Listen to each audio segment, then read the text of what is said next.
اشنا ګوره دا پخوانی زړې کوڅې دي دغه شی نه پکې ګرځي را ګرځي خلک چکر مکر ورته او دغه شیانو ته ګرځي دا وګوره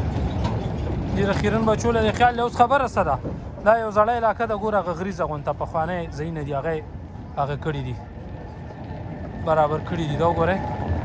په خدا ګوره مخکې دا غر و بیا داسې رو رو سم را سم کو بلاکونه یې ورته ولګول او دلته دغه یو کور دی چې دلته به څه شوي وي خو دا خلک یې بس داسې خپلو کې مینه ورسره کوي د دې کور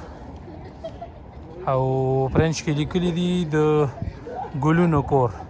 دلته به یو څه شوي را شوي پخوا نه پوهېږم چې څه کیسه ده خو دغه کیسې دي نو دا وګوره یعنې خلک دغسې خلک یې کې اخلي او بیا ویډیوګانې هم کوي ورسره یو څه تاریخي ځای دی لاندې نه هغه ټول خلک ګرځي را ګرځي والا چې څه کیسه ده خو زړه علاقه ده کورونو ته هم خیال دی یعنې اوس دې ته ما څنګه اول ویل د ګلونو کور ورته وایي دلته خلک راځي یو د مینې څه داستان ماستان دغه شوی دی بس دلته تیر شوی وی که نه مې یو کیسه به یې جوړه کړي خو ګوره سیلګري ورته خو راځي که نه خیال دی شته او هغه کونج کې ورته بیا رستورانټ هم جوړ کړی ده کې بدن نه خوړل څکل او دا شیونه هم د هغې ګراني زما په خیر ټول سیلګري دي راځي وګوره خیال هم شته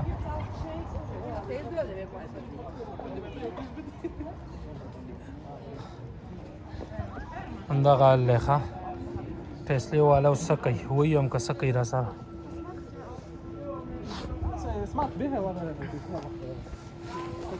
هغه مخکې هم شی دی خو خیر اول به دغه ځای وګورو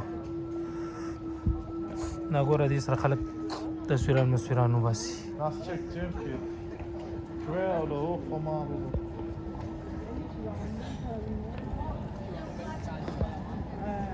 دا یې پوره اډرس لیکلی دی دغه ځای خو خیر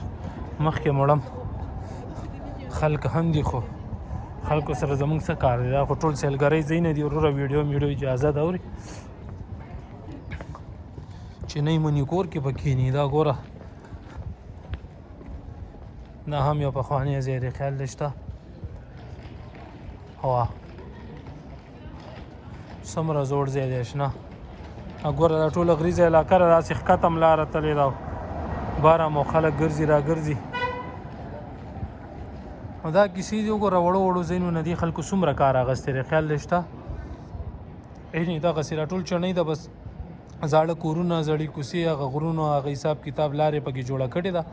او د ورځې لکونه خلک دې ته راځي ښه په ګروپونو ګوره مخکې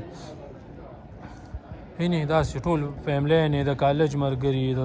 همداسې خپلوان دوستان بلا خلک راځي هم دا وجه د هوټل رستورانټ ټرانسپورټ هر څه آباد دي خلکو له یې روزګار اخیستی نو خپل نظر را سره کمنټس کې شریک کړئ چې زموږ څومره قیمتي شی نه دي فایده هم ترې نشته او دې یو چټي ځایونو نه څومره فایده اخیسته خیال مو شته